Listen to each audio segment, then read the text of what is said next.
نیا دن ہے صبح چرائی ہے دیکھو، لبوں پر ذکر خدا ذکر آقا، کھلے آنکھ صلی اللہ کہتے کہتے۔ الحمد للہ رب العالمین والصلاة والسلام علی خاتم النبیین، اما بعد فاعوذ باللہ من الشیطان الرجیم، بسم اللہ الرحمن الرحیم۔ الصلاة والسلام علیک یا رسول اللہ وعلی آلک واصحابک یا حبیب اللہ، الصلاة والسلام علیک یا نبی اللہ وعلی آلک واصحابک یا نور اللہ۔ مدنی چینل کے ناظرین، ملاحظہ کر رہے ہیں پروگرام کھلے آنکھ صلی اللہ کہتے کہتے اللہ رب العالمین کی بارگاہ میں دعا کرتے ہیں مالک کریم آج کے دن کو ہم سب کے لیے رحمتوں والا بنائے، برکتوں والا بنائے، ہمیں وہ کام کرنے کی سعادت اور توفیق عطا فرمائے جس میں اس کی اور اس کے پیارے حبیب صلی اللہ تعالی علیہ وآلہ وسلم کی رضا شامل ہو۔ مدنی چینل کے ناظرین، نبی کریم صلی اللہ تعالی علیہ وآلہ وسلم پر درود و سلام پڑھنا یقیناً ان مبارک اور عظیم کاموں میں سے ہے جو اللہ رب العالمین کی رحمت کا بندے کو مستحق بناتے ہیں۔ حضرت سیدنا انس رضی اللہ تعالی عنہ سے روایت ہے کہ اللہ پاک کے آخری نبی صلی اللہ تعالی علیہ وآلہ وسلم کا فرمان مغفرت نشان ہے۔ جب اللہ پاک کے لیے آپس میں محبت کرنے والے دو دوست ملاقات کرتے ہیں اور وہ مصافحہ کرتے ہیں، ہاتھ ملاتے ہیں اور سرکار مدینہ صلی اللہ تعالی علیہ وآلہ وسلم پر درود پاک پڑھتے ہیں تو ان دونوں کے جدا ہونے سے پہلے دونوں کے اگلے پچھلے گناہ بخش دیے جاتے ہیں۔ صلو علی الحبیب صلی اللہ تعالی علی محمد صلی اللہ تعالی علیہ وآلہ وسلم۔ آئیے ناظرین سنتے ہیں تلاوت قرآن۔ اعوذ باللہ من الشیطان الرجیم، میں اللہ تعالیٰ کی پناہ میں آتا ہوں شیطان مردود سے۔ بسم اللہ الرحمن الرحیم، اللہ کے نام سے شروع جو نہایت مہربان رحم والا۔ سبح للہ ما فی السماوات والارض وهو العزیز الحکیم۔ اللہ کی پاکی بولتا ہے جو کچھ آسمانوں اور زمین میں ہے اور وہی عزت و حکمت والا ہے۔ لہ ملک السماوات والارض یحیی ویمیت وهو علی کل شیء قدیر۔ اسی کے لیے ہے آسمانوں اور زمین کی سلطنت، جلاتا ہے اور مارتا اور وہ سب کچھ کر سکتا ہے۔ هو الأول والآخر والظاهر والباطن وهو بكل شيء عليم۔ وہی اول، وہی آخر، وہی ظاہر، وہی باطن اور وہی سب کچھ جانتا ہے۔ هو الذي خلق السماوات والأرض في 6 أيام ثم استوى على العرش۔ وہی ہے جس نے آسمان اور زمین 6 دن میں پیدا کیے، پھر عرش پر استوا فرمایا جیسا اس کی شان کے لائق ہے۔ يعلم ما يلج في الأرض وما يخرج منها وما ينزل من السماء وما يعرج فيها۔ جانتا ہے جو زمین کے اندر جاتا ہے اور جو اس سے باہر نکلتا ہے اور جو آسمان سے اترتا ہے اور جو اس میں چڑھتا۔ وهو معكم أينما كنتم اور وہ تمہارے ساتھ ہے تم کہیں ہو، والله بما تعملون بصير۔ اور اللہ تمہارے کام دیکھ رہا ہے۔ له ملك السماوات والأرض وإلى الله ترجع الأمور۔ اسی کی ہے آسمانوں اور زمین کی سلطنت اور اللہ ہی کی طرف سب کاموں کی رجوع۔ یولج اللیل فی النہار ویولج النہار فی اللیل۔ رات کو دن کے حصے میں لاتا ہے اور دن کو رات کے حصے میں لاتا ہے۔ وَهُوَ عَلِيمٌ بِذَاتِ الصُّدُورِ۔ اور وہ دلوں کی جانتا ہے۔ آمنوا باللہ ورسولہ وانفقوا مما جعلکم مستخلفین فیہ۔ اللہ اور اس کے رسول پر ایمان لاؤ اور اس کی راہ میں کچھ وہ خرچ کرو جس میں تمہیں اوروں کا جانشین کیا۔ فالذين آمنوا منكم وأنفقوا لهم أجر كبير تو جو تم میں ایمان لائے اور اس کی راہ میں خرچ کیا ان کے لیے بڑا ثواب ہے۔ وما لكم لا تؤمنون بالله والرسول يدعوكم لتؤمنوا بربكم وقد أخذ ميثاقكم إن كنتم مؤمنين۔ اور تمہیں کیا ہے کہ اللہ پر ایمان نہ لاؤ، حالانکہ یہ رسول تمہیں بلا رہے ہیں کہ اپنے رب پر ایمان لاؤ، اور بے شک وہ تم سے پہلے ہی عہد لے چکا ہے اگر تمہیں یقین ہو۔ هو الذي ينزل على عبده آيات بينات ليخرجكم من الظلمات إلى النور۔ وہی ہے کہ اپنے بندے پر روشن آیتیں اتارتا ہے کہ تمہیں اندھیریوں سے اجالے کی طرف لے جائے۔ وَإِنَّ اللَّهَ بِكُمْ لَرَؤُوفٌ رَحِيمٌ۔ اور بے شک اللہ تم پر ضرور مہربان رحم والا۔ صدق اللہ العظیم۔ سبحان اللہ سبحان اللہ۔ اللہ رب العالمین جل وعلا نور قرآن سے ہمارے قلوب اور ہمارے اذہان کو منور فرمائے۔ مدنی چینل کے ناظرین، رب العالمین نے ارشاد فرمایا جس طرح ہم نے تلاوت میں سنا، وَهُوَ مَعَكُمْ أَيْنَمَا كُنْتُمْ۔ یہ اللہ رب العالمین کی شان ہے، یہ اس کی عظمت ہے کہ بندہ جہاں ہو اللہ تبارک و تعالیٰ اپنی رحمت سے، اپنی طاقت سے، اپنی قدرت سے اس کے ساتھ ہوتا ہے۔ بندے کو اگر یہ غلبہ حاصل ہو جائے، اگر یہ ذہن اس کا بن جائے ہر وقت کہ اللہ مجھے دیکھ رہا ہے، تو نیکیاں کرنے کا ذہن بنے گا، گناہوں سے بچنے کی سوچ ملی رہے گی، اور بندہ اس کوشش میں لگا رہے گا کہ میں اپنے آپ کو، اپنے وجود کو گناہوں سے بچاؤں اور ان کاموں میں لگاؤں جس میں اللہ تبارک و تعالیٰ کی رضا شامل ہو۔ اللہ رب العالمین کے اولیاء جو ہوتے ہیں وہ اس مراقبے میں، اس مشاہدے میں رہتے ہیں اور اس کیفیت کو فیل کرتے ہیں کہ اللہ ہمیں دیکھ رہا ہے، اور جب یہ مشاہدہ غلبہ پاتا ہے تو ان کی ذات سے اللہ رب العالمین انوار و تجلیات کو جاری کر دیتا ہے، ان کے فیضان کو عام فرماتا ہے، اور ایسے بندوں کو اپنے مقبول بندوں کی فہرست میں شامل کر لیتا ہے۔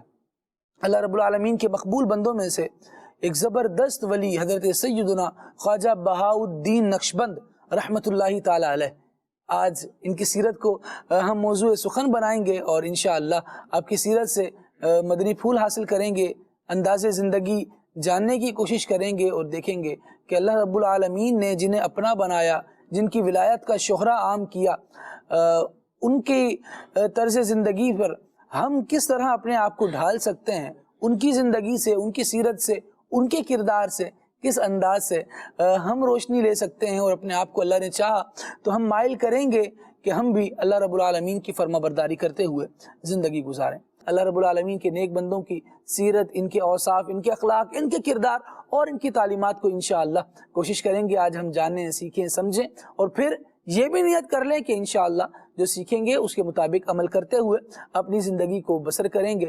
زید نیاز بھائی ماشاءاللہ ہمارے ساتھ سلسلے میں موجود ہیں، آپ سے کلام سنتے ہیں اور پھر انشاءاللہ مزید آگے بڑھتے ہیں۔ صلو علی الحبیب صلی اللہ علی محمد صلی اللہ علیہ وآلہ وسلم۔ صلی اللہ علیہ یا رسول اللہ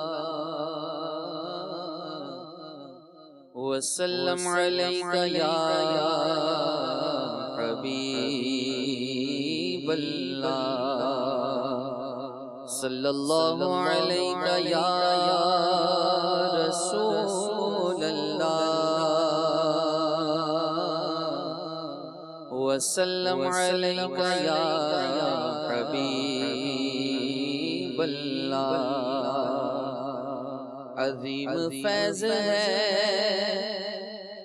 آقا تیری محبت کا، عظیم فیض ہے آقا تیری محبت کا، درود تجھ پہ پڑھوں اور خود سور جاؤں، درود تجھ پہ پڑھوں اور خود سور جاؤں صلی اللہ علیہ یا رسول اللہ وسلم علیہ یا حبیب اللہ بخت خفتہ نے مجھے روزے پہ جانے نہ دیا بخت خفتہ نے مجھے روزے پہ جانے نہ دیا چشم و دل سینے کلیجے لگانے نہ دیا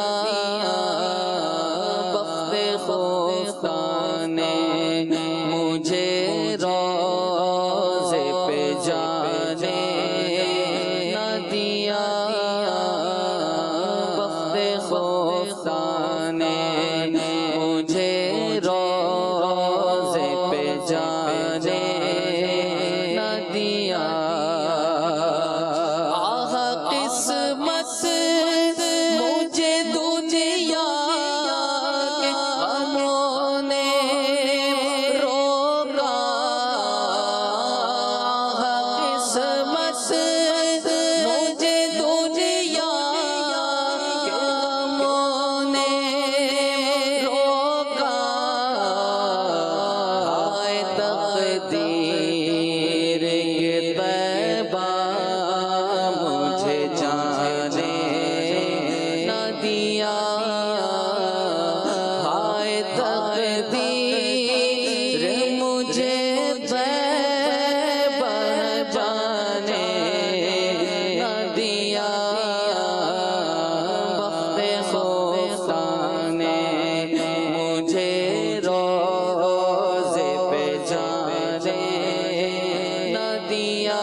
مگر ذوف نے جانے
ہوئے لے جاتے جو طیبہ مجھ کو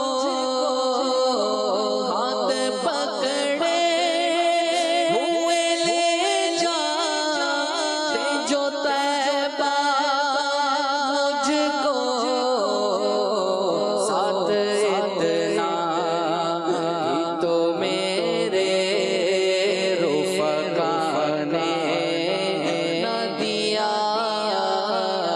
ساتھ اتنا ہی تو میرے رفقا نے نہ دیا،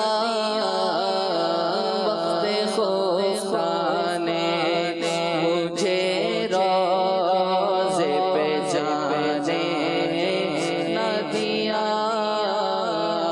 چشم و دل سینے کلیجے سے لگانے نہ دیا،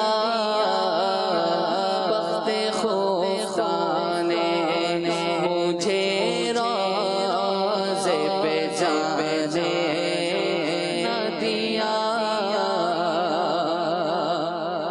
نفس بدکار دل پر یہ قیامت توڑی، نفس بدکار دل پر یہ قیامت توڑی، عمل نے دیا بھی تو چھپانے نہ دیا، عمل نے دیا بھی تو چھپانے نہ دیا،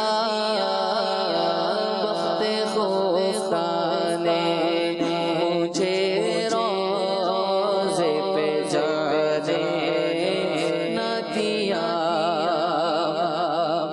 میرے اعمال کا بدلہ تو جہنم ہی تھا، میرے اعمال کا بدلہ تو جہنم ہی تھا، میرے اعمال کا بدلہ تو جہنم ہی تھا، میں تو جاتا مجھے سرکار نے جانے نہ دیا، میں تو جاتا مجھے سرکار نے جانے نہ دیا، وقت خوفا نے مجھے روضے پہ جانے نہ دیا، اور چمکتی سی غزل کو پڑھو اے نوری،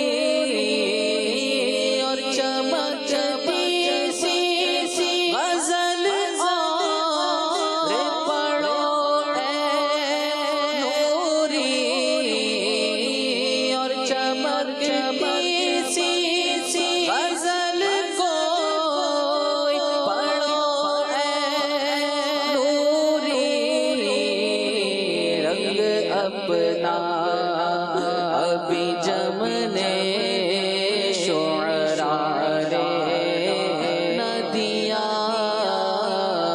رنگ اپنا ابھی جمنے شعراء نے نہ دیا، وقت خوفا نے مجھے روضے پہ جانے نہ دیا، چشم و دل سینے کلیجے سے لگانے نہ دیا، وقت خوفا نے مجھے روز پہ جانے سبحان اللہ سبحان اللہ۔ اللہ رب العالمین جل وعلا میں نبی کریم صلی اللہ تعالی علیہ وسلم کے میٹھے مدینے کی با ادب ذوق والی حاضری عطا فرمائے۔ اللہ اپنے اولیاء کے صدقے ہمارے دلوں کی اس حاجت کو بھی پورا فرمائے۔ مدنی چینل کے ناظرین، اللہ کے اولیاء وہ ہوتے ہیں کہ جن کی برکت سے اور جن کا توسل اگر اللہ تبارک و تعالیٰ کی بارگاہ میں اختیار کیا جائے تو اللہ تبارک و تعالیٰ بندوں پر نظر رحمت مزید فرماتا ہے۔ یعنی جلد تر ان کی مقامات پر، ان کے مزارات پر پہنچ کر اگر دعائیں کی جائیں تو وہ قبولیت کے قریب ہوتی ہیں، جلدی جلدی قبول ہوتی ہیں۔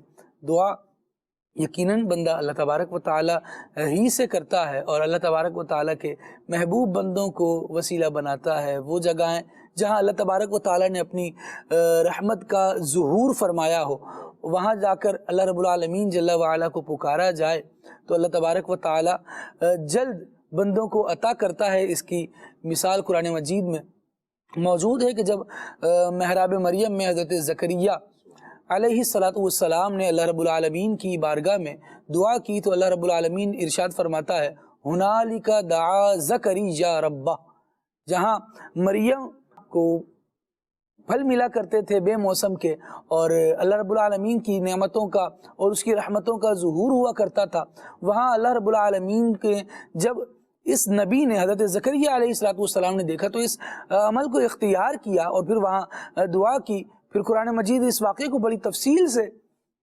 بیان کرتا ہے، اور صالحین امت نے اس سے یہ درس حاصل کیا ہے کہ جہاں اللہ تبارک و تعالیٰ کی رحمتوں کا ظہور ہو، جہاں اللہ تبارک و تعالیٰ نے کسی بندے پر انعام فرمایا ہو، اکرام فرمایا ہو، وہاں اگر پہنچ کر دعا کی جاتی ہے تو اللہ تبارک و تعالیٰ اسے جلد شرف قبولیت عطا فرماتا ہے۔ آج کے پروگرام کو آگے بڑھاتے ہیں، اور آج کے پروگرام میں مدنی چینل کے ناظرین ایک ایسی عظیم ہستی کا ہم ذکر خیر کرنے جا رہے ہیں جو اپنے بچپن ہی سے نرالی شان و شوکت کے حامل ہیں، جن کے تولد کی بشارت، جن کی دنیا میں آنے کی خوشخبری ان کی ولادت سے پہلے ہی دے دی گئی تھی، جن کے آثار ولایت بچپن ہی سے ظاہر ہو رہے تھے، نبی کریم صلی اللہ تعالیٰ علیہ وآلہ وسلم کی آل سے ہیں، نبی پاک علیہ السلام کی اولاد سے ہیں۔ آج کے پروگرام میں ہم بات کریں گے قطب الاقطاب، فخر الامت، بانی سلسلہ عالیہ نقشبندیہ، خواجہ خواجگان خواجہ سید محمد بہاء الدین نقشبند رحمۃ اللہ تعالیٰ علیہ کی۔ آپ رحمۃ اللہ تعالیٰ علیہ کا شمار اکابر اولیاء کرام اور احبار امت میں سے ہوتا ہے۔ آپ امام طریقت اور اپنے وقت کے عظیم مصلح تھے، اصلاح کرنے والے تھے لوگوں کی، اور اولیاء کی امتیازی شان میں سے ایک نہایت خوبصورت بات یہ ہے کہ یہ لوگوں کا تعلق اللہ رب العالمین سے جوڑنے والے ہوا کرتے ہیں، یہ لوگوں کے مصلح اصلاح کرنے والے ہوتے ہیں، اور ان کی یہ سوچ ہوتی ہے کہ سب اللہ تبارک و تعالیٰ کی عبادت کی طرف آئیں، اپنے دل کو اللہ رب العالمین کی عبادت سے آباد کریں، معمور کریں، دل میں اپنے رب کی یاد کو بسائیں۔ آپ رحمۃ اللہ تعالیٰ علیہ کی پر اثر اور با کمال شخصیت کی بدولت کمال ظاہری و کمال باطنی اور سلسلہ عالیہ کی ہمہ جہت ترقی اور روحانی تربیت کے منفرد انداز نے سلسلہ خواجگان کو آپ کے نام سے منسوب کر دیا، اور وہ سلسلہ عالیہ نقشبندیہ کے نام سے آفاق میں موسوم ہوا دنیا میں جانا جاتا ہے۔ اللہ تبارک و تعالی ہمیں اپنے اولیاء کا فیضان نصیب فرمائے۔ اور یہ اولیاء جو ہوتے ہیں ان کی بڑی پیاری اور نفیس بات یہ ہوتی ہے کہ یہاں تیرا میرا کر کے لوگوں کو تقسیم کرنا نہیں ہوتا، بلکہ کسی بھی سلسلے کے ساتھ، کسی بھی لڑی کے ساتھ جڑ کر اللہ رب العالمین کی بارگاہ تک پہنچنا مقصود ہوتا ہے۔ غلام الیاس بھائی، میں چاہوں گا کہ کچھ حضرت کا تعارف بھی ہو اور سیرت کے کچھ گوشوں کے حوالے سے رہنمائی بھی فرمائیں۔ بالکل خالد بھائی، جس طرح آپ نے فرمایا اولیاء کرام کا ایک وصف ہے، اگر ہم غور کریں تو حضور غوث پاک رضی اللہ تعالیٰ کی اگر ذات پر بھی ہم غور کرتے ہیں، آپ کی سیرت کا مطالعہ کرتے ہیں، تو وہاں پر بھی ایک یہ وصف پایا جاتا ہے کہ آپ لوگوں کی خیر خواہی کیا کرتے تھے۔ امام اعظم رحمۃ اللہ تعالیٰ علیہ کا اگر ہم سیرت کا مطالعہ کرتے ہیں تو وہاں پر بھی مدنی چینل کے ناظرین یہ وصف پایا جاتا ہے، یعنی الغرض جتنے بھی اللہ عز و جل کے نیک بندے ہیں، اولیاء کرام ہیں، تو ان میں کچھ خصوصیات ہیں جو سب میں ایک طرح سے ہوتی ہیں۔ بالکل، اس میں سے جیسے آپ نے فرمایا خیر خواہی کرنا بھی ہے، مطلب لوگوں کو توڑنا نہیں ہے، جوڑنا ہے۔ اور کس طرح جوڑنا کہ یہ سب مل کر رب تعالیٰ کو راضی کرنے میں لگ جائیں، سبحان اللہ، امر بالمعروف و نہی عن المنکر کرنے میں لگ جائیں۔ واہ واہ، اگر اسی طرح ہم دیگر اولیاء کرام کی بھی سیرت کا مطالعہ کریں، حضرت خواجہ غریب نواز رحمۃ اللہ تعالیٰ علیہ کی سیرت کا مطالعہ کریں تو ان کی سیرت میں بھی یہ پہلو بہت نمایاں نظر آتا ہے۔ حضرت داتا گنج بخش علی حجویری رحمۃ اللہ تعالیٰ علیہ کی سیرت کا مطالعہ کرتے ہیں تو ان کی سیرت میں بھی زندگی میں یہ پہلو بڑا واضح نظر آتا ہے کہ آپ نے ہجرت کی اور وہاں پہنچ کر آپ نے لوگوں کو دین اسلام کی دعوت دی، برائی سے روکا اور بھلائی کی آپ نے دعوت دی۔ اس طرح سے تمام ہی اولیاء کرام میں یہ وصف نظر آتا ہے۔ اسی طرح حضرت خواجہ بہاؤالدین نقشبند رحمۃ اللہ تعالیٰ علیہ کے بھی کچھ اسی طرح کے آپ کے کچھ خاص وصف ہیں، جس میں سے تعلق باللہ، اللہ اکبر، سبحان اللہ، اور سنت رسول اللہ، اسی طریقے سے محبت الہی، اللہ اکبر، اس کے ساتھ ساتھ محبت صحابہ، محبت اہل بیت، محبت اولیاء اور تزکیہ نفس، الحمدللہ عز و جل۔ یہ تمام چیزیں اور لوگوں کی اصلاح کرنا، جو آپ نے بات کی اصلاح کی خالد بھائی، مطلب یہ بڑا ہی اہم پہلو ہے۔ اگر آج ہم غور کریں اور ابھی بھی شروع سے لے کر ابھی بھی یہ چیز نظر آتی ہے، اصلاح، الحمدللہ۔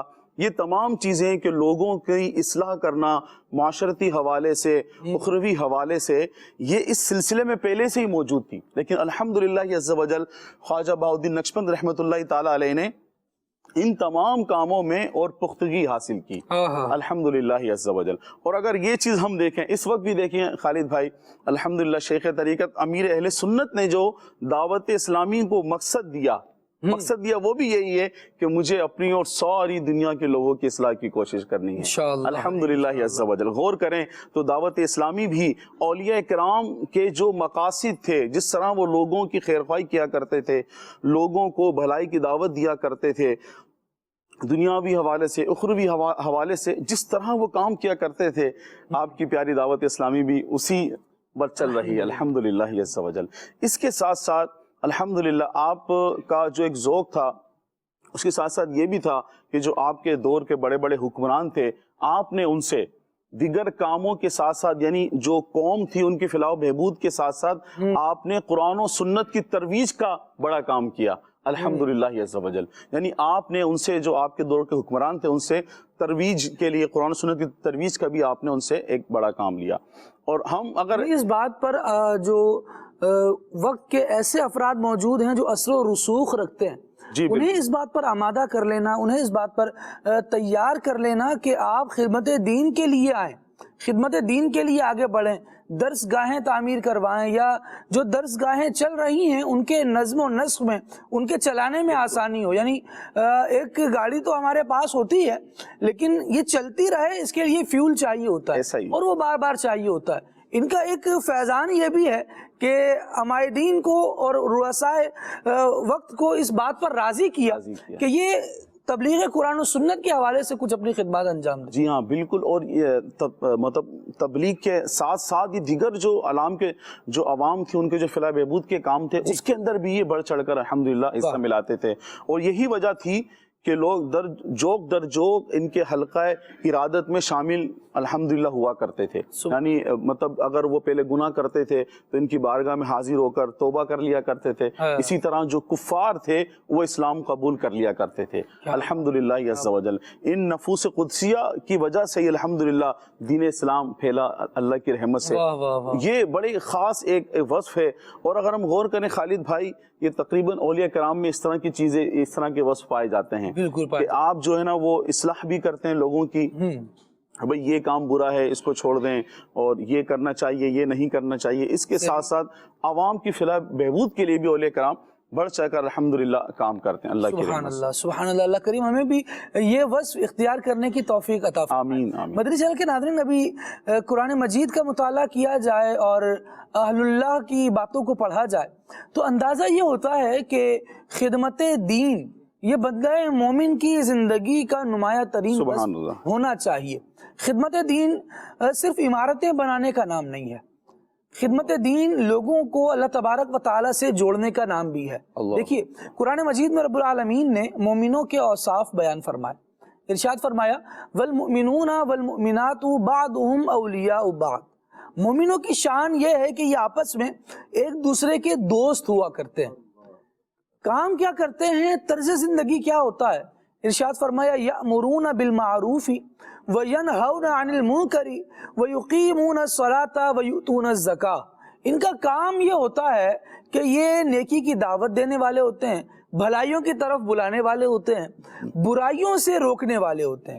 طارق بھائی، آپ خواجہ بہاؤالدین نقشبند رحمۃ اللہ تعالیٰ علیہ کی سیرت کے حوالے سے جب دیکھیں تو اس وقت جو حالات تھے، جو معاشرہ ہے اور جس بگاڑ کی طرف ہے، پھر آپ رحمۃ اللہ تعالیٰ علیہ اس میں کس طرح سے ایک تو انداز یہ بیان کیا کہ لوگوں کو فلاح و بہبود کے لیے بھی کام کروایا جا رہا ہے، جو اس وقت کے کرتا دھرتا ہیں ان کو اس کام پہ لایا جا رہا ہے، لیکن اصلاح امت کے حوالے سے جو ایک جذبہ تھا اور جو اس وقت کے حالات تھے، میں چاہوں گا اس حوالے سے اگر کچھ ارشاد فرمائیں.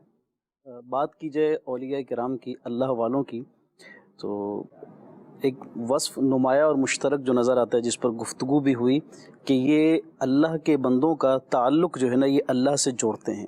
یعنی یہ وہ ہیں جو کہ جوڑنے والی ہستیاں ہیں، اور اللہ رب العالمین کی بارگاہ میں لوگوں کو لے کر آتے ہیں. آپ جب گفتگو کر رہے تھے تو میرے ذہن میں وہ آیت کریمہ پھر آپ نے اس کی تلاوت بھی کی، کہ جس میں نیکی کی دعوت کا ذکر ہے، کنتم خیرہ امتٍ، کہ تم بہترین امت ہو. تو یوں یعنی ان کی سیرت کے پہلو جو اب تک ہم نے ذکر کیے، جس میں نمایاں وصف نظر آیا نیکی کی دعوت، امر بالمعروف، نیکی کی راہ کی طرف بلانا اور برائی سے روکنا. تو یہ ایسا وصف ہے جو کہ ہم اولیاء کرام رحمہم اللہ کی زندگی کو دیکھتے چلے جائیں، جس میں یہ دکھائی دے گا. اور یہ صدقہ ہے پیارے محبوب صلی اللہ علیہ وسلم کا، کہ یہ وصف جو نیکی کی دعوت دینا اور برائی سے روکنا انبیاء کرام علیہ السلام کا تھا، آقا کریم علیہ السلام کے صدقے آپ کی امت کو ملا، اور امت میں جو اولیاء ہوئے انہوں نے اسے بخوبی انجام دیا. اور اس طرح سے انجام دیا کہ نہ صرف انہوں نے، جو ان کے متعلقین تھے، جو ان سے لوگ وابستہ تھے، وہ بھی ان کی ہی اس پہلو پر عمل کرتے ہوئے، اسی انداز کو لیتے ہوئے لوگوں میں نیکی کی دعوت، اور نیکی کی دعوت کے ساتھ ساتھ جسے ان کی حالات زندگی کا جو گفتگو ہوئی، جو بات ہوئی، کہ ایک تو نیکی کی دعوت، دوسرا خدمت خلق اور لوگوں کی بھلائی، ان کے ان معاملات میں کہ جہاں کسی کی ضرورت ہوتی. اور اچھا، یہ تو تھی کیفیت لوگوں کے لیے نا، کہ ان کے لیے بھلائی کے خواہاں، لیکن ان کی اپنی جو ایک معاشرتی زندگی تھی وہ کیا تھا؟ یعنی ایسا نہیں کہ یہ خالی عبادت و ریاضت میں ہے اور تعلیم و تعلم میں ہے، اور جو ہے وہ معاشرتی زندگی سے بالکل علیحدہ. معاشرتی زندگی کا ایک انداز تھا، یعنی تعلیم و تعلم بھی ہے، دین سیکھ بھی رہے ہیں، سکھا بھی رہے ہیں. صرف اپنے کام سے کام نہیں رکھنا، بلکہ جس معاشرے میں رہ رہے ہیں اس کی فلاح و بہبود کے لیے، اس کی فلاح و بہبود بھی، اور پلس اپنا ذاتی طور پہ ان کا، یعنی یہ ایک ان کی سیرت میں ہے کہ یہ ایک کاشتکار جسے کہیں، زراعت کہیں، تو یہ پیشہ کے اعتبار سے زراعت سے وابستہ تھے. یہ اللہ والے جو کہ دین سیکھ رہے ہیں، سکھا رہے ہیں، سب کچھ کریں، لیکن اپنا ایک ذاتی پیشہ تھا، وہ تھا زراعت سے وابستہ تھے. اور یہ جو ہے جو کی فصل اور معاش جو ہے یہ اس کی کاشت کیا کرتے تھے. اور پھر یہ تو ایک انداز اور فقر کا ایک انداز تھا. جب یہ میں الفاظ پڑھا تھا تو ایک دل میں جو ہے وہ رشک والی کیفیت تھی. کہا کہ آپ کا انداز یہ تھا کہ آپ کے پاس کچھ بھی مال و متاع نہیں تھا. مکان شہر میں اپنے رہنے کے لیے کبھی نہ کوئی ذاتی مکان بنایا، اور سردیوں میں جب آرام کرنا ہوتا تو فرش پہ جو ہے وہ گھاس بچھا دیتے تاکہ ٹھنڈک جو ہے وہ زیادہ نہ پہنچے، اور گرمیوں میں جب سونا ہوتا تو بوریے کا بستر ہوتا، اس پر آپ آرام فرمایا کرتے. یہ فقر کی ایک کیفیت کا بیان ہوا. پھر کوئی آپ نے اپنی خدمت گزاری کے لیے نہ کوئی خادم رکھا نہ خادمہ رکھی. لوگوں نے وجہ پوچھی کہ حضور آپ کی اتنی مصروفیات معاملات ہے، کوئی اپنی خدمت کے لیے کسی فرد کو رکھ لیں. آپ نے فرمایا کہ بندگی اور خواجگی ایک ساتھ راس نہیں آتی. سبحان اللہ، اللہ اکبر. بندگی اور خواجگی ایک ساتھ، یعنی گویا کہ خلاصہ یہ کہ اہل اللہ اور اللہ والے ہیں، اور اللہ کی بارگاہ کی طرف لوگوں کو بلانے والے ہیں. تو ایک عجز کا، عاجزی کا ایک انداز تھا. یعنی یوں نہیں تھا کہ رکھنا، خادم رکھنا درست نہیں ہے، ایسا نہیں ہے، رکھے جا سکتے ہیں، ضرورت کے تحت رکھنے بھی چاہیے، لیکن آپ کا ایک اپنا منفرد اور نرالا انداز. آپ نے کہا کہ میں جب اہل اللہ، یعنی میں اللہ والوں کی طرف، اللہ کی طرف لوگوں کو بلانے والا ہوں، ایک انداز ہے، تو میں اب جو ہے اپنی خدمت گزاری کے لیے لوگوں کو کیوں رکھوں. یعنی فقر جو آپ نے نا اس کو ایک اپنی زندگی کا حصہ بنایا ہوا تھا. یعنی کہ فقر و اللہ رب العالمین کی بارگاہ میں اس انداز سے رہنا کہ بہت زیادہ ایک سمجھے کہ لوگوں کے پاس کچھ مال ہو، ویلتھ ہو تو کچھ دکھلاوا ہوتا ہے، اس طرح کی کیفیات سے خود بھی بچے رہنا. اور بیسیکلی تو یہ اعلیٰ درجے کا توکل کہلاتا ہے کہ بس اللہ رب العالمین ہی کفایت کرے گا، اور اللہ کریم اپنے نیک بندوں کو استغنا کی شان عطا فرماتے ہیں. وہ پھر مخلوق کی طرف محتاج نہیں ہوتے، دنیا سے دل نہیں لگا رہے ہوتے. اور مولا کائنات علی المرتضیٰ شیر خدا کرم اللہ تعالی وجہ الکریم کے اقوال اگر اولیاء کے حوالے سے پڑھیں، اچھا مولا کائنات رضی اللہ تعالیٰ عنہ کی شان کو ڈیفائن کرنے کی ایسی حاجت ہے نہیں، کیونکہ ان کا شہرہ چار دانگے عالم ہے. شان ولایت گویا تقسیم یہاں سے ہوتی ہے، اور رب العالمین جل وعلا ان کی برکت سے امت میں ولایت کو اتارتا ہے اور بندوں کو ولی بناتا ہے. آپ ذرا اس انداز کو دیکھیے اور آپ کے اقوال کو دیکھیے. بندہ امیجن کرے کہ اولیاء کس شان والے ہوتے ہیں اور کس انداز والے ہوتے ہیں. مولا کائنات علی المرتضیٰ شیر خدا کرم اللہ تعالی وجہ الکریم ارشاد فرماتے ہیں کہ راتوں کو عبادت الہی کے لیے جاگتے ہیں اور اس سے ان کے چہرے زرد ہوتے ہیں. اللہ تبارک و تعالیٰ کو بس راضی کرنا ہے، اس کے لیے رات بھر جاگ کر عبادت کر رہے ہیں. ان کی آنکھوں میں آنسو ہمیشہ رہتے ہیں، آنکھیں آنسوؤں سے تر رہتی ہیں. فرمایا بھوک سے ان کے پیٹ سکڑے ہوئے ہوتے ہیں اور پیاس سے ہونٹ خشک ہوتے ہیں.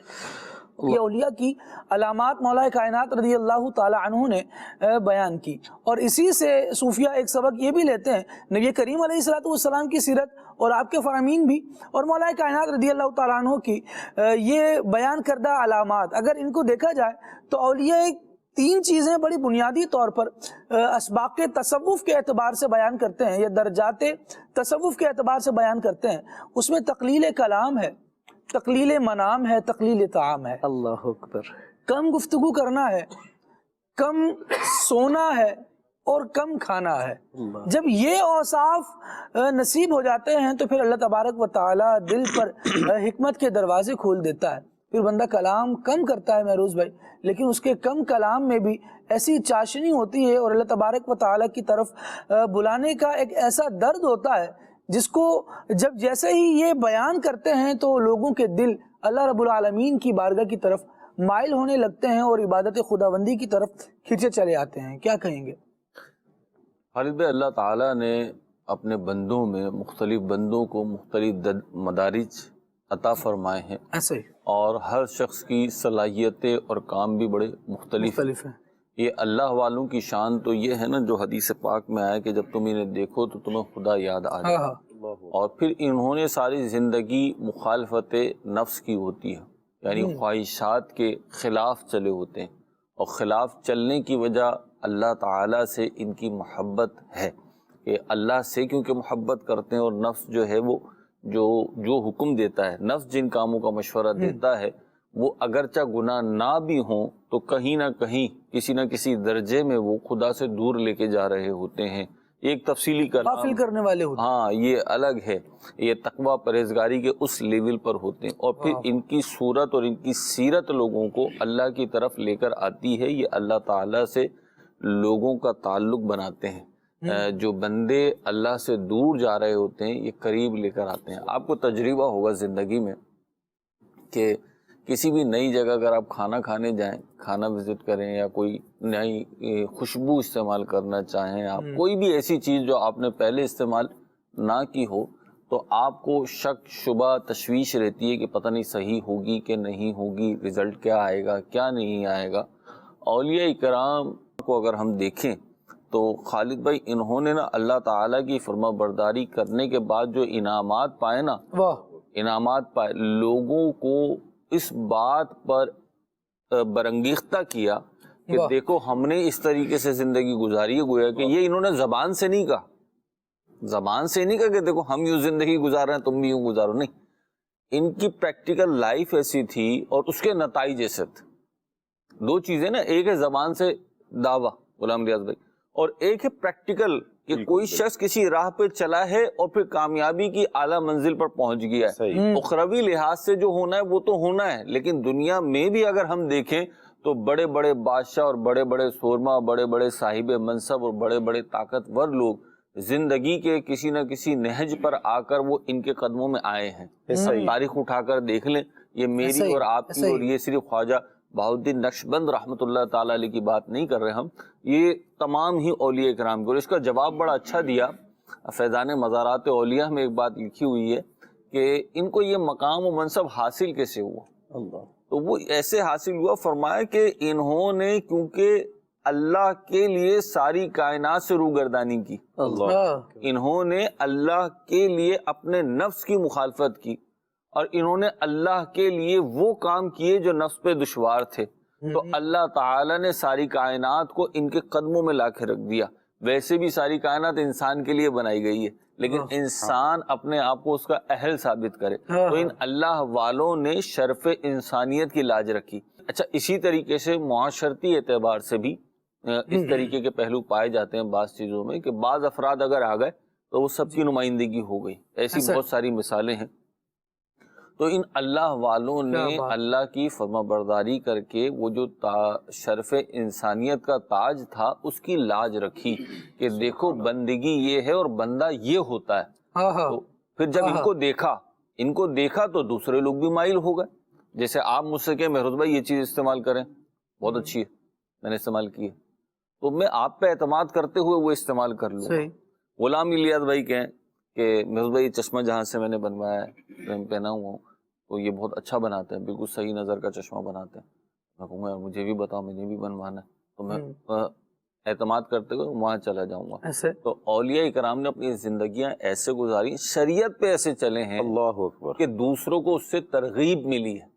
اور اس کی بڑی بنیادی وجہ خالد بھائی دو، ایک تو اخلاص، اللہ کی رضا مقصود تھی، شور کی رضا ہی مقصود نہیں تھی. تو پھر جس کا عمل بے غرض ہوتا ہے اس کی جزا بھی کچھ اور ہوتی ہے. دوسری بڑی اہم چیز کہ جتنے اللہ والے ہیں، اگرچہ ہمارے معاشرے میں اولیاء اور علماء کی کیٹیگری الگ الگ کر دی گئی ہے، جس کے ساتھ علامہ صاحب لگ جائے گا تو اسے ولی نہیں سمجھیں گے، اور جس کے ساتھ کوئی صوفی بزرگ لگ جائے گا، اللہ والے لگ جائے گا، تو پھر اس کے لیے علامہ صاحب اور مفتی صاحب کا ذہن میں ہمارے نہیں آتا. حالانکہ اگر ہم دیکھیں تو اولیاء کے سردار حضور غوث اعظم رحمۃ اللہ تعالی علیہ جلیل القدر عالم دین، مفتی اسلام، مفسر قرآن، محدث سب تھے، لیکن ان کی شہرت جو ہے وہ صوفی اور ولی ولایت کے انداز پر ہے، اس انداز پر نہیں ہے. تو دوسرا پہلو مجدد الفسانی رحمۃ اللہ تعالی علیہ کی سیرت پر سلسلہ تھا، تو آپ رحمۃ اللہ تعالی علیہ کی سیرت میں یہ بات بڑی واضح طور پر ہے کہ آپ درسیات پڑھایا کرتے تھے، یعنی جن کتابوں کو پڑھ کے علامہ بنا جاتا ہے وہ یہ کتابیں پڑھایا کرتے تھے، لیکن شان ولایت دیکھیے تو وہ بھی اکیڈمک ایجوکیشن سے وابستہ تھے باقاعدہ.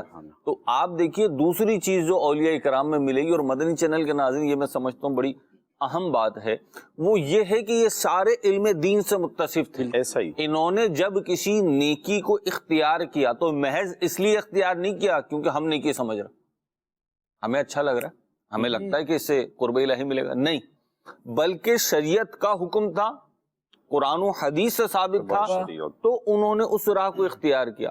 اور جب اس راہ کو علم دین کے ساتھ اختیار کیا تو وہ زینت بنا، وہ دوسروں کی موٹیویشن اور ترغیب کا باعث بنا. اور یہ بات میں اس لیے کر رہا ہوں کہ ہمارے معاشرے میں بہت سارے لوگوں نے صوفیت کی چادر اوڑی ہوئی ہے، اور وہ بلکہ معذرت بھی کیوں کریں، سچ بات کر رہے ہیں، حق بات کر رہے ہیں، تو وہ صوفیت کو کوئی اور رنگ دیتے ہیں، اور ہمارا معاشرہ ان سے طلب بھی وہی رنگ کرتا ہے. آپ یوں سمجھ لیجئے کہ جو بک رہا ہے مال مارکیٹ میں وہ وہی لا رہا ہے. یہ اولیاء کرام وہ نہیں لائے جو بک رہا تھا. داتا صاحب رحمت اللہ تعالی علیہ جب لاہور تشریف لائے تو کون سا صوفیت کا سلسلہ یہاں پہ چل رہا تھا، اور کون سے لوگ جو ہے نا لائن لگا کے کھڑے ہوئے تھے کہ داتا صاحب آئیں گے تو ہم ان کا فیض لوٹیں گے. ایسا تو نہیں ہوا، تنگ کیا گیا. خواجہ صاحب ہند میں تشریف لائے تو کون سے لوگ لائن لگا کے کھڑے ہوئے تھے پھول کی پتیاں لے کر کے خواجہ صاحب آئیں گے تو ہم رستے میں بچھائیں گے. ایسا تو کچھ نہیں ہوا.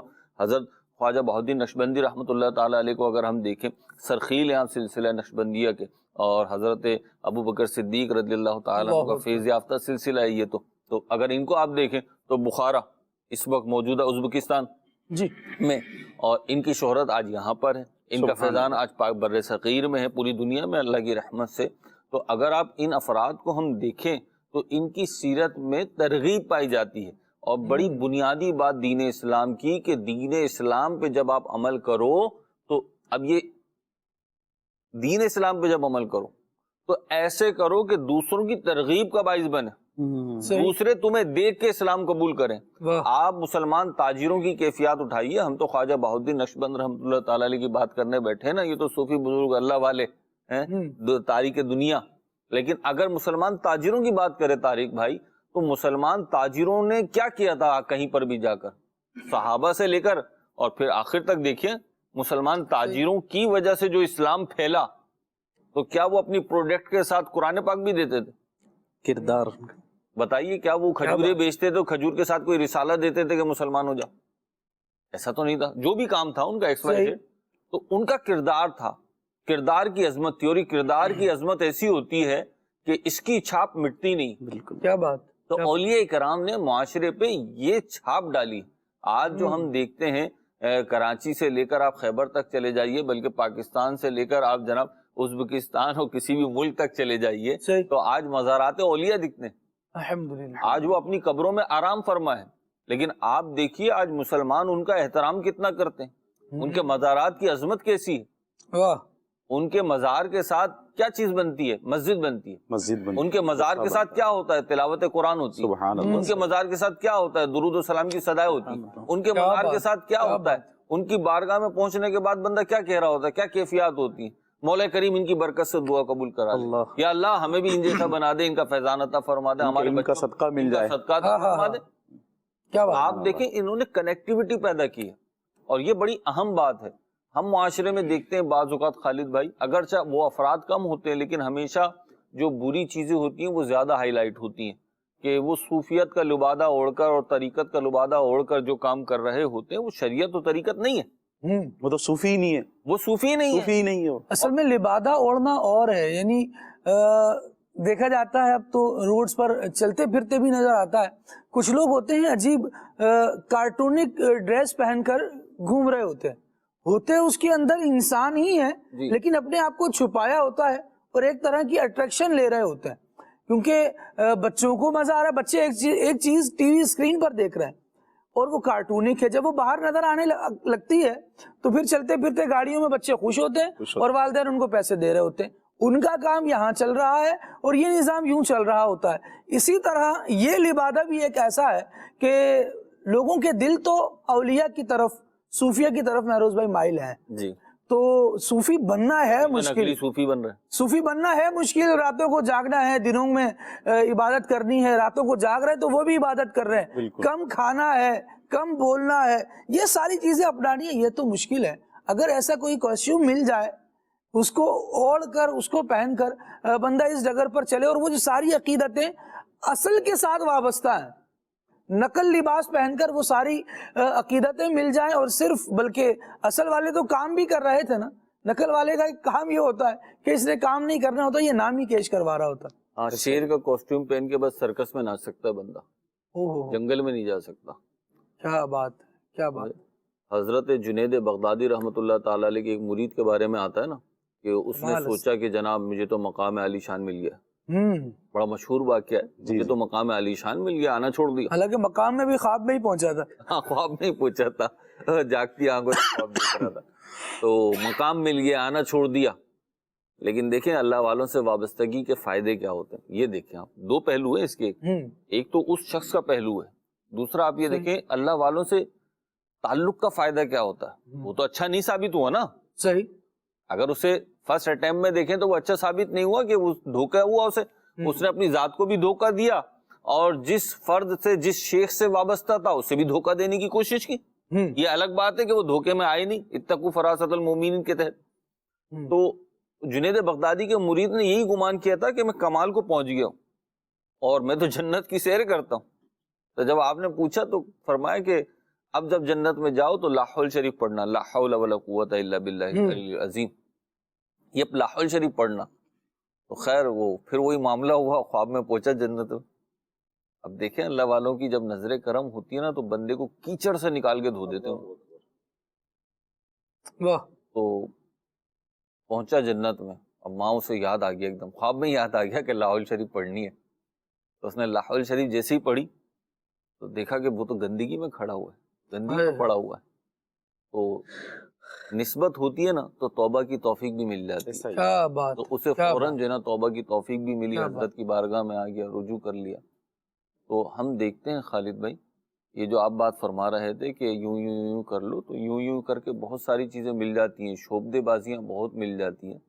وہ اعلیٰ حضرت رحمۃ اللہ تعالیٰ علیہ نے گدھے والا واقعہ لکھا ہے کہ وہ کسی نے کہا کہ اگر پہچان لیں، یہ بات پہچان لیں تو جناب یہ اللہ کے ولی ہیں، ورنہ نہیں ہے۔ تو فرمایا کہ ہم فلاں جگہ گئے تھے تو وہاں پہ ایک گدھا تھا، تو لوگ جو دائرے کی صورت میں کھڑے ہو جاتے تھے، اور جو سرکس کا بانی تھا وہ لوگوں کی چیزیں ادھر سے ادھر رکھ دیا کرتا تھا۔ مثال کے طور پر اگر ہم یہاں منچ سے بات کریں تو زید بھائی کی چیز غلام الیاس بھائی کے پاس، غلام الیاس بھائی کی میرے پاس، میری چیز طارق بھائی کے پاس، یوں رکھ دی۔ تو وہ گدھا نا صحیح صحیح چیزیں اٹھا کے لوگوں کے پاس رکھ دیا کرتا تھا، جو چیز جس کی ہوتی تھی۔ تو فرمایا کہ اگر ہم پہچان لیں تو گدھے سے زیادہ کیا کیا، کیا بات ہے، کیا بات ہے۔ اور ورنہ تو آپ کی نظر میں ہم مقام ولایت سے گر گئے۔ تو ولایت محض کرامتوں کا نام نہیں ہے، ولایت نام ہے ایمان کے ساتھ تقوی کا۔ واہ واہ، الذین آمنوا وکانوا یتقون۔ سبحان اللہ، سبحان اللہ۔ قرآن کریم بڑی سادہ کتاب ہے، قرآن کریم بڑی سادہ کتاب ہے۔ ہمارا پرابلم یہ ہے ہم دعویٰ بھی خود کرتے ہیں، جواب بھی خود دیتے ہیں، دلائل بھی خود دیتے ہیں۔ اللہ خیر کرے، یہ یوٹیوبرز جب سے آئے نا، جب سے بڑی پرابلم ہوئی ہے۔ یعنی خود ہی دعویٰ، خود ہی دلیل، خود ہی وکیل، خود ہی جج، سب کچھ خود۔ کہتے قرآن نہیں پڑھنے دیتے، وہ کون نہیں پڑھنے دیتا؟ پڑھو آپ کے گھر پہ قرآن۔ اب گوگل جیسا بھی ہے، لیکن خیر کا پہلو تو ہر شر میں پایا جاتا ہے نا۔ آپ دعوت اسلامی کی ویب سائٹ سے، بلکہ ڈائریکٹ گوگل سے بھی صراط الجنان ڈاؤن لوڈ کر لیجیے، فیضان آن لائن اکیڈمی میں تفسیر کورس ہے، فیضان آن لائن اکیڈمی میں کچھ پڑھ لیجیے، ہم تو بیٹھے ہوئے ہیں۔ تو بہرحال خالد بھائی جب قرآن پڑھیں تو دیکھیں قرآن نے کتنے سادہ لفظوں میں ولایت کو 2 لفظوں میں بیان کر دیا، الذین آمنوا وکانوا یتقون۔ مطلب آپ دیکھیں قرآن کا اعجاز ہے نا۔ اگر ہم اپنے معاشرے میں پوری دنیا میں، صرف پاکستان کی بات نہیں، پوری دنیا میں نظر ڈالیں تو صوفیت، طریقت، اس کے پتہ نہیں کتنے رنگ لوگوں نے بنائے ہوئے۔ ایسا ہی ایک رنگ تو وہ ہیں جو گلدستے کے رنگ ہوتے ہیں، وہ تو اچھے ہیں، صحیح، لیکن یہ ایک عجیب و غریب قسم کے رنگ بنائے ہوئے ہیں۔ یہ قرآن مجید کی آپ نے بات کی، میرا ذہن بن رہا ہے کہ اس پر چند جملے یوں بھی عرض کروں۔ قرآن مجید کا کبھی یوں مطالعہ ہو جس طرح علماء اس کے مضامین کی ایک فہرست تیار کرتے ہیں۔ قرآن کا تصور خدا کیا ہے، قرآن کا تصور رسالت کیا ہے، قرآن کا تصور ولایت کیا ہے، سبحان اللہ، قرآن کا تصور علم کیا ہے، قرآن کا تصور عبادت کیا ہے۔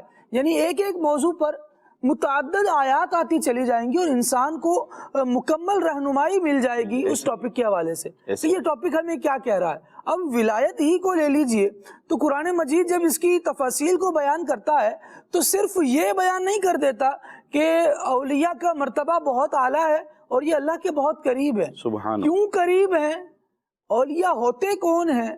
پھر اگر یہ اولیاء عام بندے بن جائیں، یعنی عام بندوں سے ترقی کر کے ولایت کے مرتبے پر آ جائیں، تو اللہ تبارک و تعالیٰ ان پر کون سا خاص کرم فرماتا ہے۔ یعنی اس مکمل تصور کو جب پڑھیں گے تو پھر پتہ چلے گا کہ ولی کے لیے کون کون سی چیزیں ضروری ہیں، پھر بندہ ان چیزوں کی طرف بھی آئے گا۔ لیکن جب صرف انعام کا پتہ ہو، عمل کا نہ پتہ ہو، تو بندہ انعام وصول کرنے کے لیے کوششیں کر رہا ہوتا ہے، عمل چھوڑ رہا ہوتا ہے، تو وہی بات ہوگی کہ یہ جو شعر ہے یہ صرف سرکس میں ہی کام آئے گا کیونکہ کاسٹیوم والا ہے، جنگل میں کام نہیں آئے گا۔ اللہ آپ کو جزائے خیر دے۔ کیا جملہ کہا ہے آپ نے کہ انعام دیکھ کر اس راہ پہ چلنے کی بندے کو جستجو ہوتی ہے۔ ایسا ہی ایسا ہی۔ اگر انہی آیت کی ترتیب دیکھیں تو پہلے انعام ذکر ہوا، میں بھی یہ بات کرنے والا تھا، الا ان اولیاء اللہ لا خوف علیہم ولا هم يحزنون۔ پہلے انعام آ گیا، اب یہ انعام کیوں ملا اس کے بعد میں ذکر آ گیا، انعام حاصل کرنے کا راستہ آ گیا، راستہ آ گیا، بالکل صحیح بات۔ تو آپ غور کریں خالد بھائی، ہم غور کریں۔ اچھا دوسری چیز یہ ہے کہ خود ساختہ طور پر نا ہم نے پابندیاں لگا دی ہیں، خود ساختہ پابندیاں ہیں۔ اب کوئی ولی نہیں ہوگا، اوہو، اب کس کوئی نے لگائی ہیں یہ ذہنوں میں لوگوں، ذہنوں میں۔ اچھا، یعنی وہ کہتے ہیں ولایت کا زمانہ پہلے تھا، وہ حضور غوث پاک تک تھا، وہ قبروں میں چلے گا، سر میں قبر میں جانا ضروری ہے ولی کے لیے، یا پہاڑوں میں، پہاڑوں میں، تو اب اس راستے پہ چل ہی نہیں رہے۔ ایک تو ہوتا ہے نا درجات، جیسے کہ اسٹوڈنٹ ہے، معقول اسٹوڈنٹ ہے، لیکن بہرحال وہ پڑھائی میں اس کی بہت زیادہ دلچسپی نہیں ہے، تو وہ جب میٹرک کرتا ہے، وہ لیول کرتا ہے، میٹرک کرتا ہے، تو وہ سائنس گروپ سے ہی کیوں نہ کرے، یعنی سائنس میں بایولوجی لے یا کمپیوٹر لے، جو بھی لے، لیکن اسے اپنے سائنس کے رزلٹ کے ساتھ اور اپنے ایٹیٹیوڈ کے ساتھ اندازہ ہوتا ہے کہ آگے میرا کیا انجام ہونا ہے. ٹھیک ہے. تو وہ اسی لحاظ سے آگے سبجیکٹ چوز کرتا ہے. ٹھیک ہے جی مجھے پری میڈیکل لینی ہے، پری انجینئرنگ لینی ہے، کرنا کیا ہے مجھے. صحیح. تو جیسا رزلٹ ہے اس بہاف پہ وہ لیتا ہے، تو آگے وہ اس فیلڈ میں کوئی مقام و مرتبہ پا لیتا ہے اگر صحیح چوز کر لے. لیکن بعض لوگ جو ہے نا وہ ضدی ہوتے ہیں، نمبر اتنے کم ہیں، پڑھائی میں دلچسپی بالکل کم ہے، لیکن بننا ڈاکٹر ہی ہے. نہیں بن سکتے سر. تھوڑا اپنے اوپر رحم کر لیں اور معاشرے پر بھی رحم کر لیں. اللہ نہ کرے بغیر پڑھے ڈاکٹر بن گئے تو پھر جو انجام ہونا ہے قبرستان بھر دینے آپ نے. تو اس پہ رحم کیجیے. تو جو آپ بن سکتے ہیں اتنی کوشش کیجیے. ایک بات یہ. دوسری بات یہ کہ بعض اوقات ہم کسی چیز کو اتنا مشکل بنا کے پیش کرتے ہیں. مجھے احکام تجارت کے سلسلے میں مارکیٹ جانے کا اتفاق رہا ہے، گیا ہوں مارکیٹ. تو بعض اوقات یوں ہوتا تھا کہ کوئی لنک نہیں ملتا تھا طارق بھائی.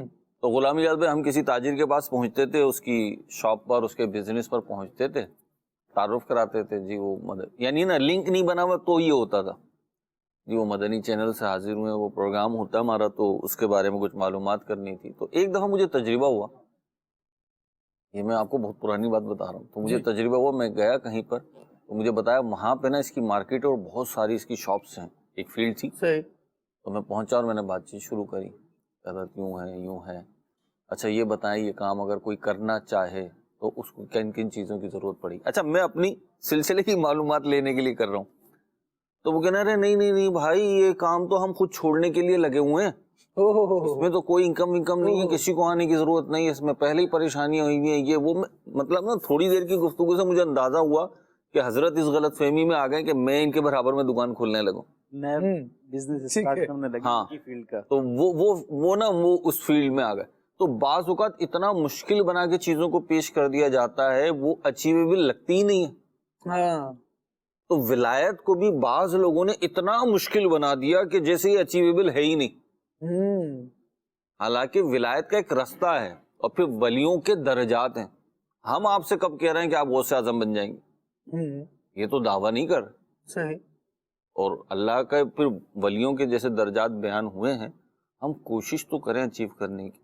کتنے لوگ ہیں جو آئلٹس کا ایگزام پاس کر لیتے ہیں، کتنے لوگ ہیں جو کیا کہنا چاہیے نیٹو جو لہجہ ہوتا ہے اس کے ساتھ انگلش بولتے ہیں یا عربی بولتے ہیں.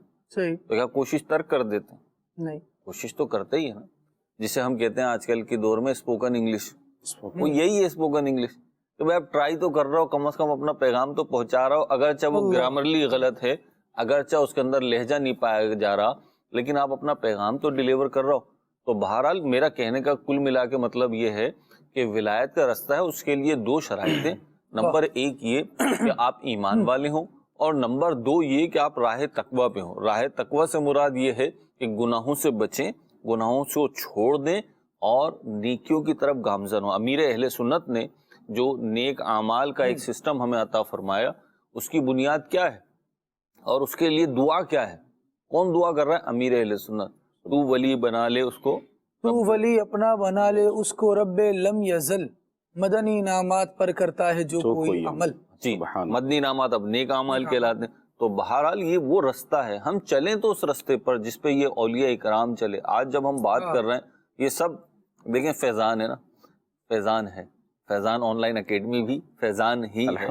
تو فیضان جو ہے وہ دیکھیں کیسا ہے کہ حضرت سیدنا بہاؤالدین نقشبند رحمۃ اللہ تعالی علیہ کے ذکر خیر کی برکت سے کیسی کیسی باتیں ہو رہی ہیں. اور ان افراد کا نام پر سلسلہ رکھنے کا بڑا بنیادی مقصد یہی ہوتا ہے. ایک تو ان کی سیرت بیان کرنا ہوتا ہے اور دوسرا ان کی تعلیمات کو بیان کرنا ہوتا ہے. تو اللہ کی رحمت سے میں سمجھتا ہوں سبحان اللہ کہ ہم جو بیان کرنے کی کوشش کر رہے ہیں یقیناً ہم تو اس قابل نہیں ہیں، لیکن اللہ تعالیٰ کی توفیق ہے، اللہ پاک جس سے چاہے جو کام لے لے، تو ہم انہی کی تعلیمات کو آگے بڑھا رہے ہیں. ایسا ہی اور بڑھانا بھی چاہیے. اللہ والے ہیں، اللہ والوں کی تعلیمات کو اگر بحیثیت عام مسلمان میں آگے نہیں بڑھاؤں گا تو مجھے بتائیے جو اسلام کے علاوہ کوئی اور عقیدہ رکھتا ہے کیا وہ ان تعلیمات کو عام کرنے کے لیے آگے بڑھے گا؟ ہمیں تو اس کے دست و بازو بننا ہے، اسے قبول بھی ہم نے کرنا ہے اور اسے آگے بھی ہم نے پھیلانا ہے۔ اللہ کریم ہمیں توفیق عطا فرمائے۔ جس طرح گفتگو میں یہ بات آئی کہ اللہ تبارک و تعالیٰ کا ولی ہونے کے لیے ایمان ضروری ہے اور راہ تقوی پر ہونا ضروری ہے، یعنی راہ تقوی سے مراد ایک تو نیکی اختیار کرنا ہے، لیکن اس سے بڑھ کر ایک اور بات یہ ہے کہ گناہ سے بچنا ہے۔ اب گناہ کی معرفت ہوگی، پہچان ہوگی گناہ کیا ہے، غلط کیا ہے، اللہ کے راستے سے دور لے جانے والی شے کیا ہے، تو بندہ بچے گا۔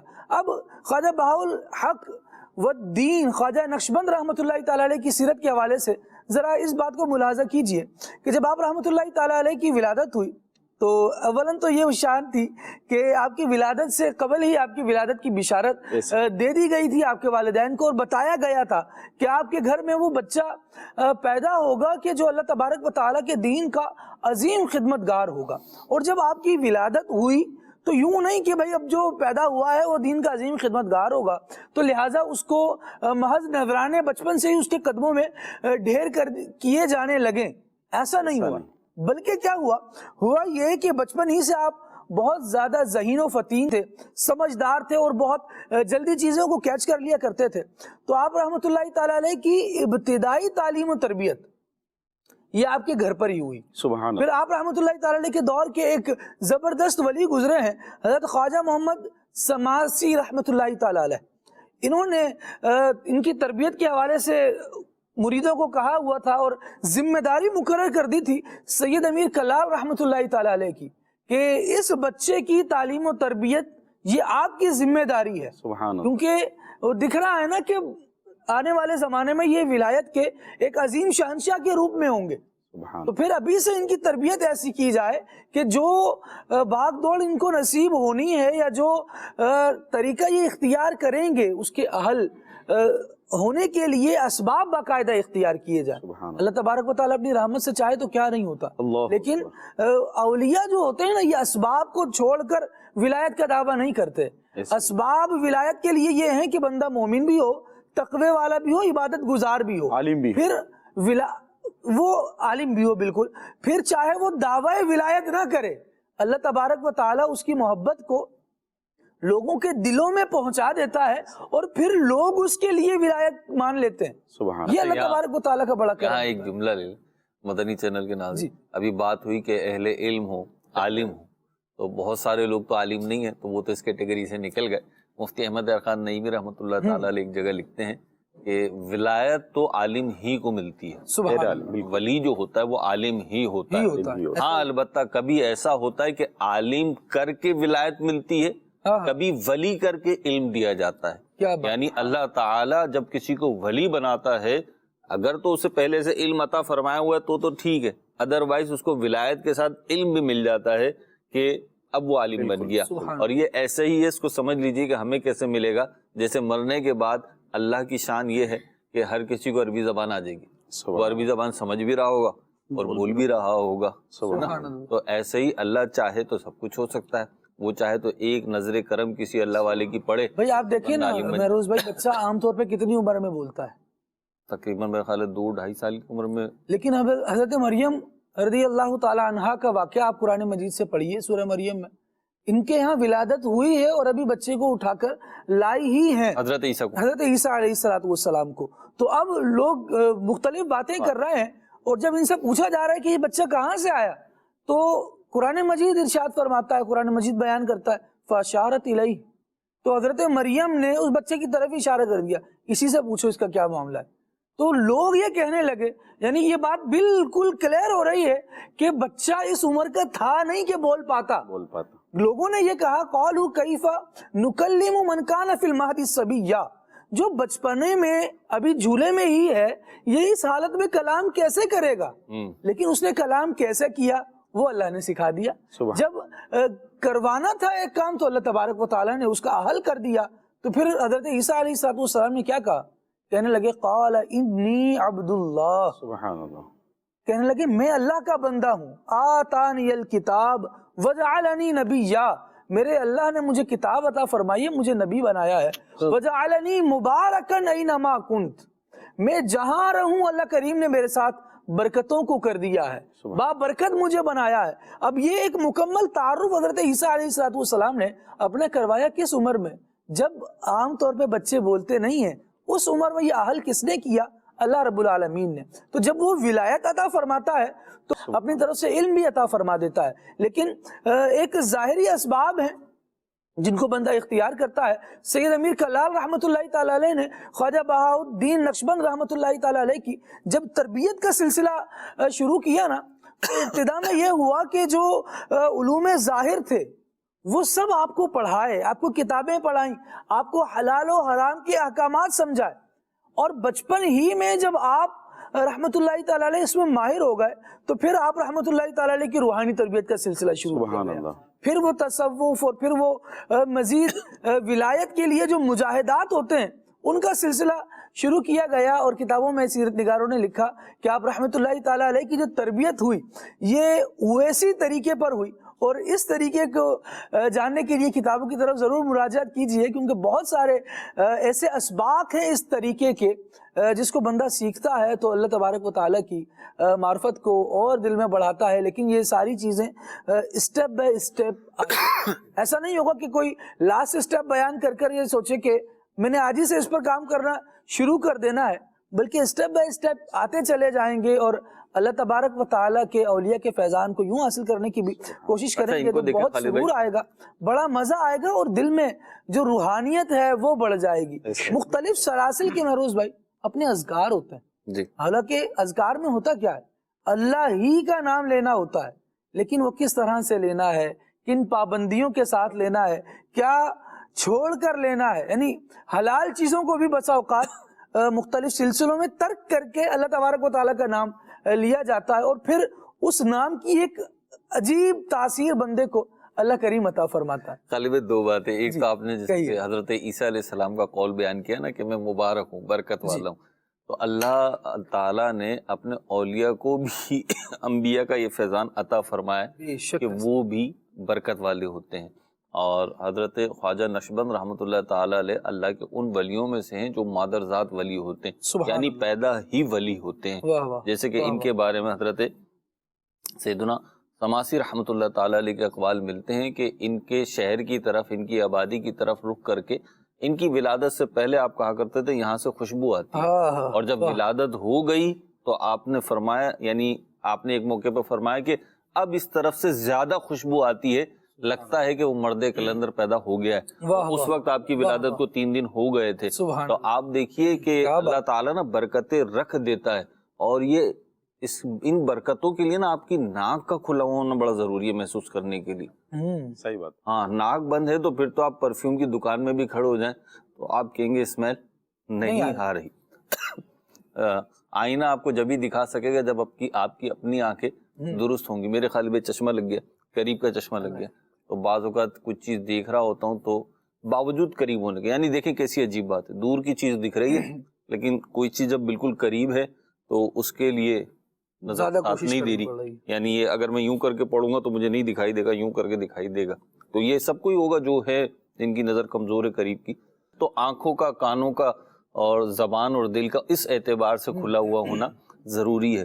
دوسری بات جو آپ نے فرمائی ذکر و اذکار کی، ہمارے ساتھ ہاتھ ہو گیا اللہ خیر کرے، اور ہمیں پتہ بھی نہیں چلا، وہ یہ کہ معاشرے میں ہم دیکھتے ہیں اللہ کی بڑی رحمت ہے، دعوت اسلامی کے دینی ماحول نے تو بڑا آسرا اور سہارا دیا ہے، لیکن اگر ہم معاشرے میں دیکھیں غلام الیاس بھائی، بہت نقصان ہوا ایک جملے سے جی، اور وہ جملہ یہ تھا یہ ضروری تو نہیں،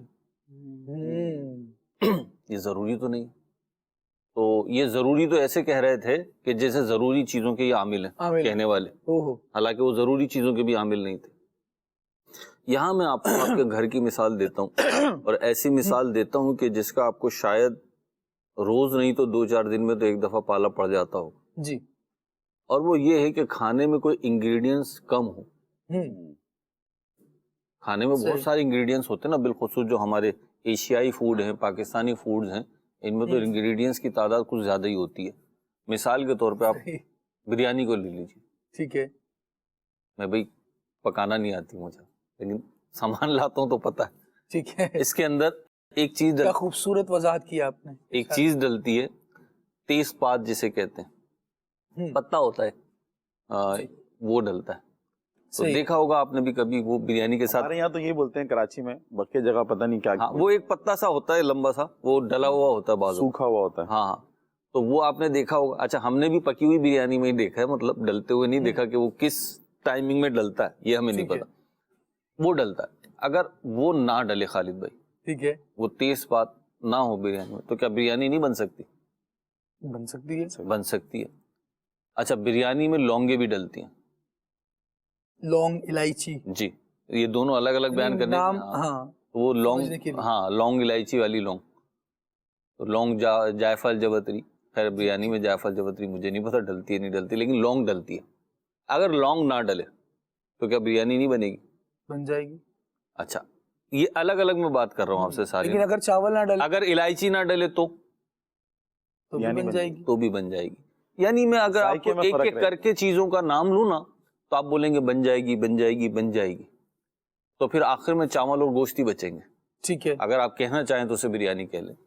لیکن یہ جو چھوٹی چھوٹی سی چیزیں نا خالد بھائی, ان سب کے فلیور اور کلرز ہیں, ایسا ہی. اور وہ ساری چیزیں جب ملتی ہیں نا تو کیفیت یہ ہوتی ہے کہ آپ گھر میں داخل ہوتے ہیں تو آپ کو پتہ چل جاتا ہے بریانی بن رہی ہے. سبحان اللہ, سبحان اللہ, کیا بات ہے. تو ایسے ہی دین اسلام کی جو تعلیمات ہیں یہ صرف سمجھانے کے لیے, ورنہ دین اسلام, قرآن, اللہ رسول, ان کی مثال کہاں سے لائیں گے ہم؟ مثال تو ان کی کوئی نہیں, یہ تو بے مثال. لیکن ایسے ہی دین اسلام میں چیزوں کے اعمال کے مختلف احکام ہیں. کچھ بڑی پرائم چیزیں ہیں جن کی اہمیت بڑی پرائمری ہے, جیسے بریانی کے لیے گوشت اور چاول. کچھ سیکنڈری اور تھرڈ لیول کی چیزیں ہیں, لیکن اس کا یہ مطلب نہیں ان کی ویلیو نہیں ہے. صحیح. آج ہم نے بہت سارے کام اس لیے چھوڑ دیے ضروری نہیں. تلاوت نہیں کر رہے, فرض تھوڑی ہے. ہاں جی تلاوت ایسے کرنا فرض نہیں ہے, درود پاک نہیں پڑھ رہے, ذکر و اذکار نہیں کر رہے, لیکن یہ ساری چیزیں ہماری روحانی طاقت کو بڑھاتی ہیں. جس طرح بندہ اللہ پاک کا ذکر کرتا ہے اور رات وظائف پڑھے گا, ذکر کرے گا, تو اس کی اپنی روح کی جو اس کو غذا ملتی رہے گی تو اندر سے اس کو مطلب روح کی اسٹرانگ ہوگی. جو روحانیت ہے اس کا جو واسطہ ہے اللہ پاک سے وہ اس کا مضبوط ہوتا مطلب اور مضبوط ہو جائے. یہ حصار ہے ذکر الہی. سبحان اللہ. جیسے مچھروں کو بھگانے کے لیے نا ایک ساؤنڈ سسٹم بھی ہوتا ہے, مطلب وہ مخصوص آواز ہوتی ہے, وہ ہاں وہ آتی ہو تو مچھر نہیں آتا. میں نے کبھی اپلائی نہیں کیا, یہ پڑھا ہے اور سنا ہے جی, تو ایسا ہوتا ہے. تو اسی طریقے سے چوہوں کو بھگانے کے لیے بھی کچھ لوگوں نے ٹرکس اپنائی ہیں. تو یہ جو ساؤنڈ ہوتا ہے نا ساؤنڈ, یہ مچھر کو بھگاتا ہے. ذکر الہی کا جو ساؤنڈ ہے نا یہ شیطان کو بھگاتا ہے. سبحان اللہ, سبحان اللہ. تو وہ مچھر کو بھگانے والے ساؤنڈ پہ تو یقین ہے, اس والے ساؤنڈ پہ یقین نہیں ہے. آخری مرتبہ ذکر الہی کب کیا تھا؟ آخری مرتبہ بہت معذرت کے ساتھ ایک تعداد نکل آئے گی جب یہ پوچھا جائے نا کہ آخری مرتبہ نماز کب پڑھی تھی, تو شاید وہ عید کا پتہ دے رہی ہو. اب اس قدر غفلت, اور پھر چاہیں کہ یار وہ لذت نہیں مل رہی, وہ کیفیت نہیں مل رہی, سکون نہیں مل رہا. مفتی احمد آقا نعیمی علیہ رحمہ کے اس جملے پر بات کو یہاں پر کنکلوڈ کرتا ہوں اور پھر انشاءاللہ ہم کالز کی طرف آتے ہیں. مفتی احمد آقا نعیمی رحمۃ اللہ تعالیٰ نے فرمایا کہ جس طرح جسم کا رزق کھانا, پانی, فروٹ, پھل وغیرہ ہے, اسی طرح روح کا بھی رزق ہے اور وہ اللہ تبارک و تعالیٰ کا ذکر ہے.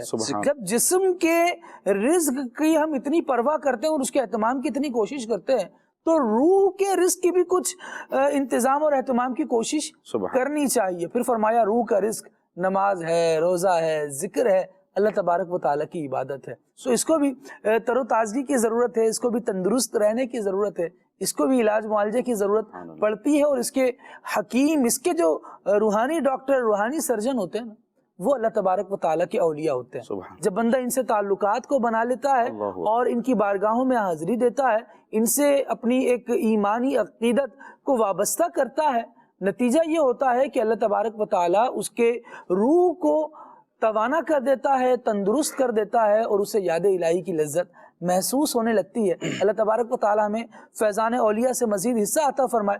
کالز کیا ہیں, ہمارے ناظرین ہم سے کیا کہنا چاہ رہے ہیں, آئیے ملاحظہ کرتے ہیں.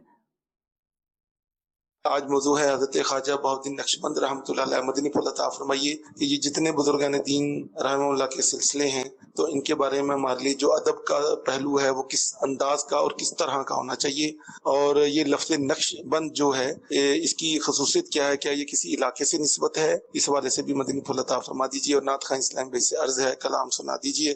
صبح طیبہ میں ہوئی بٹتا ہے باڑا نور کا، صدقہ لینے نور کا آیا ہے تارا نور کا، بے سا مغفرت ایمان و عشق کی سلامتی کی دعا فرما دیجیے۔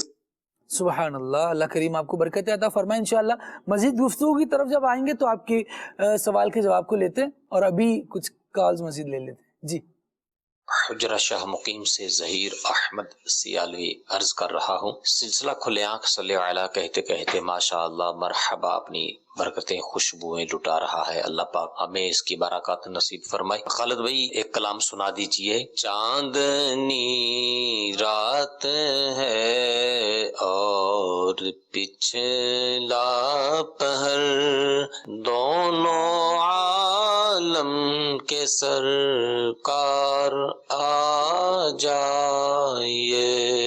جزاک اللہ خیرہ۔ اللہ کریم برکت دے۔ مزید میرا نام مانو تاریا ہے، میری میرا خان سے بات کر رہی ہوں، مجھے یہ کلام سنا دے۔ کیا بتاؤں کہ کیا مدینہ ہے۔ جزاک اللہ خیرہ۔ سبحان اللہ، آمین، اللہ کریم برکت عطا کرے آپ کو۔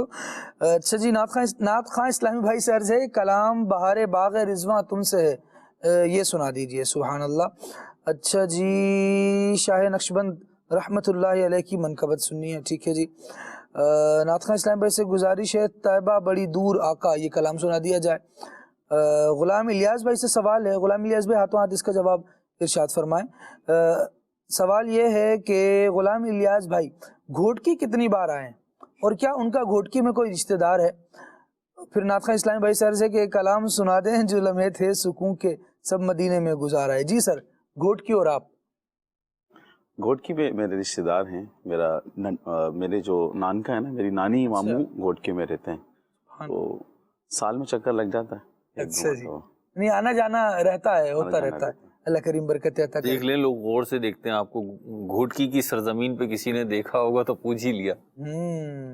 اچھا جی، باقی اس کے علاوہ وہاں پر جامعۃ المدینہ الحمدللہ وہاں پر ابھی مدنی مرکز لیا ہائی وے پہ، اس کی تعمیرات چل رہی ہے، تو بعض دفعہ وہاں بھی جانا ہوتا ہے۔ اس کے ساتھ اصل میں جانا اس طرح سے ہوتا ہے کہ سکھر کے اندر الحمدللہ فیضان آن لائن اکیڈمی کی برانچ کھلنے جا رہی ہے، تو وہاں پر کام وغیرہ چل رہا ہے، وہاں بھی وزٹ ہوتا ہے، تو مطلب ایک جو رشتہ داروں کے حقوق ہیں کوشش ہوتی ہے کہ وہ بھی مکمل ہو جائے، ہوتے چلے جائیں، وہ بھی ہوتا چلے۔ ٹھیک ہے جی، زبردست، اللہ کریم برکت دے۔